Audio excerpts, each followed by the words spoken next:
অনেক দিন আগে ছোট্ট একটি জঙ্গলে দুটো ডাইনোসর একসাথে বাস করত। একদিন একটি ডাইনোসর দুটো ডিম পারলো। ওগো দেখো না, আমি কত সুন্দর দুটো ডিম পেড়েছি। দেখবে একদিন এই ডিম দুটো ফুটে সুন্দর দুটো ফুটফুটে ছানা বের হবে, তাই না? হ্যাঁ গিন্নি, তোমার কথাই যেন ঠিক হয়। শোনো গিন্নি, তুমি ডিমে বসে বসে তা দিতে থাকো, আমি তোমার জন্য একটা শিকার খুঁজে আনি যাতে তুমি বসে বসে খেতে পারো। এই বলে ডাইনোসরটি জঙ্গলে বেরিয়ে পড়লো।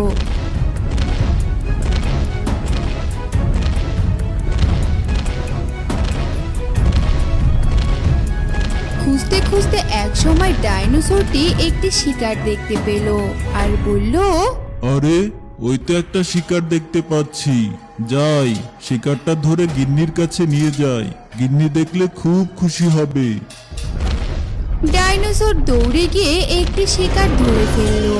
শিকারের গলায় কামড় দিয়ে ডাইনোসর তাকে পুরোপুরি মারলো না।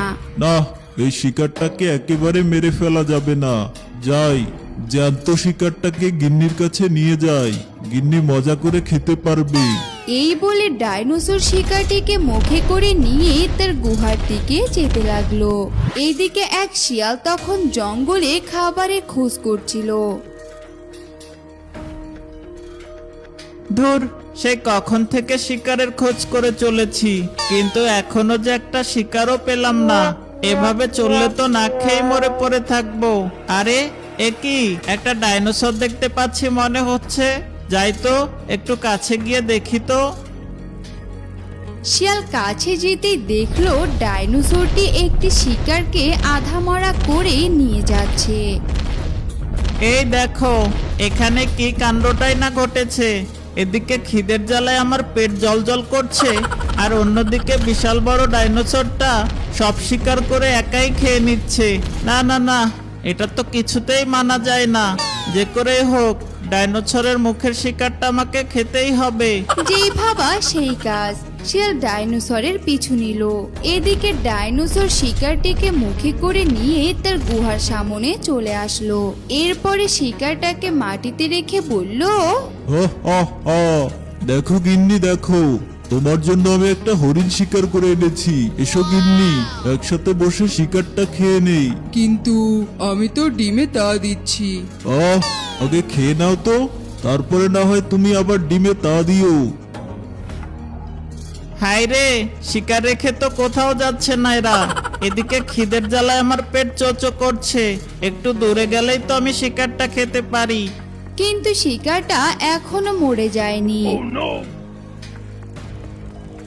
ওগো, শিকার তো পালিয়ে যাচ্ছে, তুমি কি শিকারটাকে মারোনি নাকি? না গিন্নি, তুমি তাজা শিকার খাবে বলে আমি মারিনি গো। তাহলে দেরি করছো কেন? জলদি করে চলো, শিকারটাকে আমরা ধরে ফেলি। এ কথা বলেই ডাইনোসর দুটো শিকারের পিছু পিছু ছুটলো তাকে ধরার জন্য। এদিকে শিয়ালও দেখলো যে ডাইনোসরের শিকারটা পালিয়ে গেল, তাই সে নিজেও যেতে লাগলো। আরে ধুর, আমার কপালে বুঝি আজ খাবার নেই।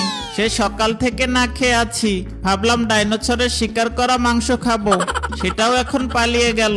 ধুর, আমার যত পোড়া কপাল। যাই, নিজে গিয়ে একটি শিকার ধরি। এ কথা বলে শিয়াল যখন চলে যাচ্ছিল, ঠিক তখনই তার মাথায় একটা বুদ্ধি আসলো। সে দূরেই দেখতে পেল ডাইনোসরের গুহায় দুটো ডিম পড়ে আছে, আর এটা দেখে আর দেরি না করে শিয়াল ডিম দুটোর কাছে আসলো। এ এ এ, এই তো আমার সকালের খাবার পেয়ে গেছি। ডাইনোসরে এত বড় ডিম দুটো খেলে তো আমাকে এক সপ্তাহ আর খেতে হবে না। হি হি হি, ডাইনোসর দুটো আসার আগেই যে করে হোক ডিম দুটো খেয়ে এখন পালাতে হবে। ডাইনোসরের ডিম খাবো। আহা হা। এ কথা বলে শিয়াল ডাইনোসরের ডিম দুটো খেতে লাগলো। এদিকে ডাইনোসর দুটো শিকারটাকে আবার ধরে তাদের গুহার সামনে চলে আসলো, আর তারা এসে দেখলো এক চালাক দুষ্ট পাজি শিয়াল তাদের ডিম দুটো খেয়ে ফেলেছে। এটা দেখে তারা দুজন অনেক রেগে গেল, আর সাথে সাথে শিয়ালকে তাড়া করতে লাগলো। ওরে বাবারে, ডাইনোসরের ডিম খেয়ে তো অনেক বড় অপরাধ করে ফেললাম। এখন ওরা আমাকে ধরতে পারলে তো মেরেই ফেলবে। যে করে হোক ওদের থেকে পালাতে হবে। ওই তো একটা নদী দেখতে পাচ্ছি, নদীতে ঝাঁপ দেই।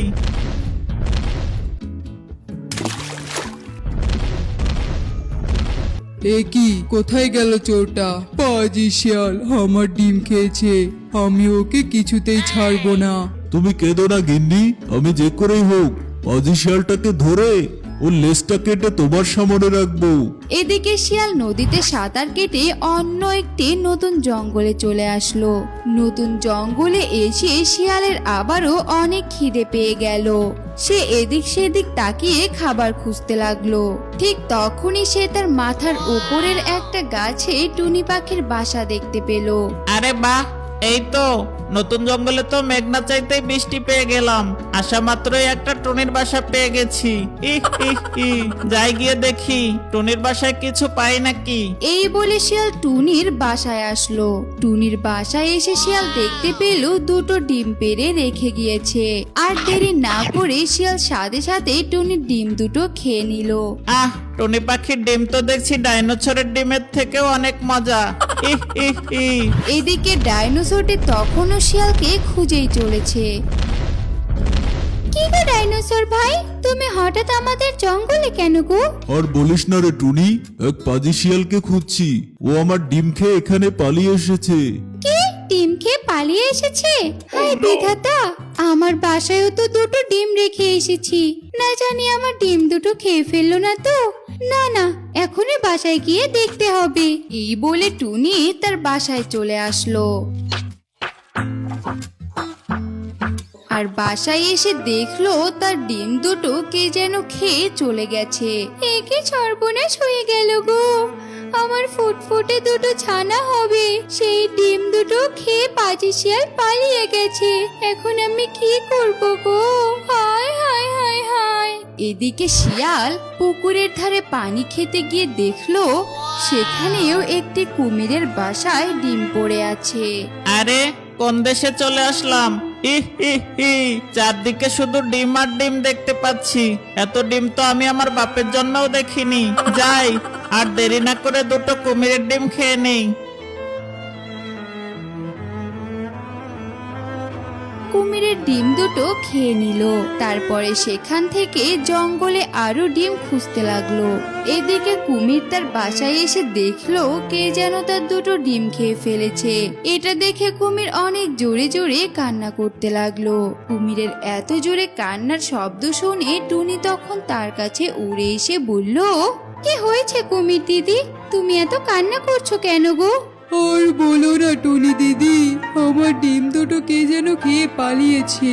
হায় হায় হায় হায়, পাজি শিয়ালটা দেখছি তোমার ডিমকেও ছাড়েনি। পাজি শিয়ালটাকে এক্ষুনি জঙ্গল ছাড়া করতেই হবে। যদি আমরা এক্ষুনি শিয়ালটাকে জঙ্গল থেকে না তাড়াই তাহলে ও সব পশু পাখিদের ডিম খেয়ে নিবে। এই বলে টুনি আর কুমির মিলে ডাইনোসরের কাছে গেল। তারপরে ডাইনোসরকে সব কথা খুলে বলল।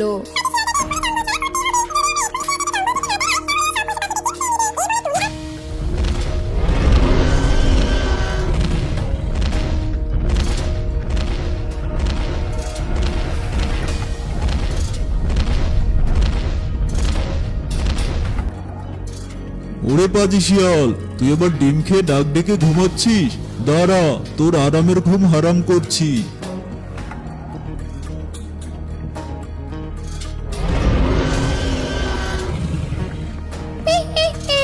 অবশেষে পাজি শিয়াল পেল সাজা। চলো কুমির দিদি, আমরা গিয়ে করি মজা।